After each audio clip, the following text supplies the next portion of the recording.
સમાચાર પર હવે નજર કરી લઈએ તો ગુજરાતમાં ચોમાસાની સ્થિતિ વચ્ચે એનડીઆરએફનું પ્રોએક્ટિવ ડિપ્લોયમેન્ટ 6 બટાલિયન એનડીઆરએફની ટીમો સંવેદનશીલ વિસ્તારોમાં તૈનાત કરવામાં આવી છે. રત્ના પર્વત પાટિયા વિસ્તારમાં એનડીઆરએફની ટીમ મુકાઈ છે. પાણી ભરાવાની સ્થિતિને ધ્યાનમાં રાખીને પૂર્વ તૈયારીઓ કરવામાં આવી છે. ઉધના એસએમસી સાઉથ ઝોનમાં પણ એનડીઆરએફની ટીમ તૈનાત છે. જે પ્રમાણે આપણે જોઈ રહ્યા છીએ કે દક્ષિણ ગુજરાતમાં ભારે વરસાદ વરસી રહ્યો છે. ભારે વરસાદની અસર જનજીવન પર પડી રહી છે. અનેક જગ્યાએ વરસાદી પાણી ભરાયા છે. ત્યારે આ પરિસ્થિતિને પહોંચી વળવા માટે એનડીઆરએફની ટીમ તૈનાત છે. આ સાથે વધુ માહિતી આપવા માટે અમારા એસોસિએટ એડિટર ઉમંગ સોની જોડાઈ ચૂક્યા છે. ઉમંગજી, દક્ષિણ ગુજરાતમાં હાલ પરિસ્થિતિ કહી શકાય ભારે વરસાદને પગલે જનજીવન પર અસર પડી રહી છે. અનેક જગ્યાએ વરસાદી પાણી ભરાઈ ગયા છે. લોકોને ખૂબ જ તકલીફ પડી છે. ત્યારે આ વચ્ચે એનડીઆરએફની ટીમ જે છે સજ્જ છે, શું કહેશો? સરકાર તમને જણાવી દઉં કે આજ રોજ છેલ્લા 24 કલાકમાં ખાસ કરીને સાઉથ ગુજરાતમાં વલસાડ છે, સુરત છે, ત્યાં આગળ ભારે વરસાદ થયો છે. 10 થી 12 ઇંચ અમુક જગ્યાએ વરસાદ પાણી કુદરતે પ્રકોપ થયો છે પાણીનો. હવે સમજાવજો કે 24 કલાકની અંદર જો 10 થી 12 ઇંચ વરસાદ પડે તો સામાન્ય રીતે અત્યારે મોટા શહેરોમાં જે પાણીનો નિકાલ હોય એ મોટા ભાગે બિલ્ડરોના પાપે બંધ થઈ ગયો છે. જે પાણી નદીમાં જવાનું હોય અથવા દરિયામાં વહેવાનું હોય એ બંધ થઈ ગયું છે. જેના કારણે તમામ પાણી શહેરી વિસ્તારમાં ફરી વળે છે.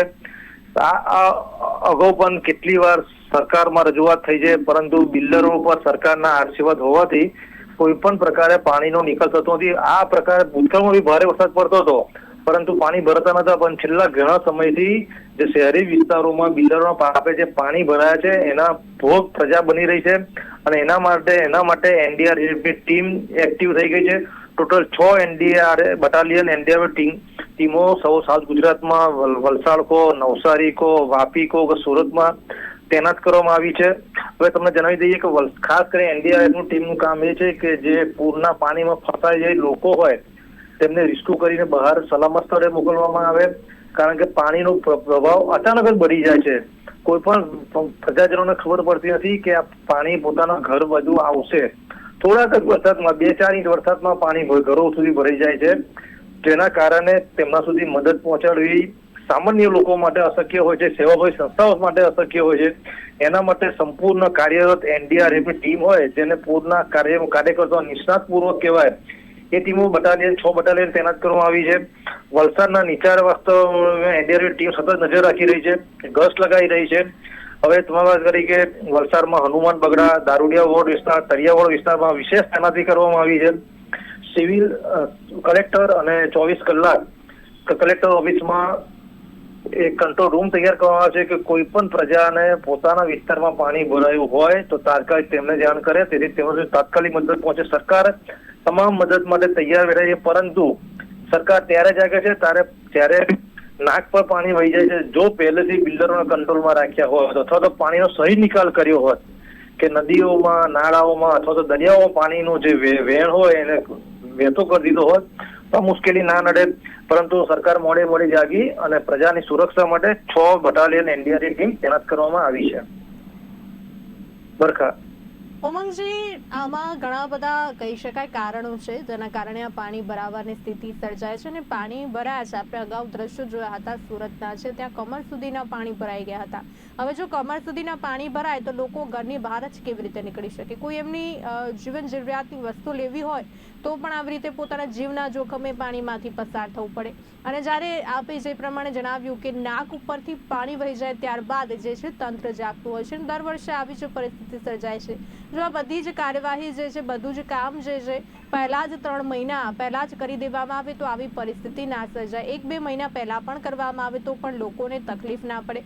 સાથે એક બીજી સમસ્યા એવી છે કે કેમિકલ યુક્ત પાણી બહાર આવી રહ્યું છે. કેમિકલ યુક્ત પાણી જે છે આ નોર્મલ પાણીમાં ભળી રહ્યું છે વરસાદની સાથે, તો ચામડીના રોગો ફેલાવાની પણ શક્યતા છે. એમાંથી હવે લોકો પસાર થતા હોય, વાહન ચાલકો પસાર થતા હોય ઉમંગજી, તો એમાં લોકોને તકલીફ પડે, રોગચાળો પણ ફેલાવાની દહેશત છે. તો ક્યાંક ને ક્યાંક એવું કહી શકાય કે દર વર્ષે કરોડ રૂપિયાનો ટેક્સ વસૂલતી કહી શકાય તંત્ર વસૂલે છે, પરંતુ પ્રી મોન્સૂનની કામગીરી જે છે માત્ર ને માત્ર પાછળ જ રહી જાય હોય તેવું જ લાગી રહ્યું છે. ઉમંગજી, શું કહેવું છે આને લઈને આપનું?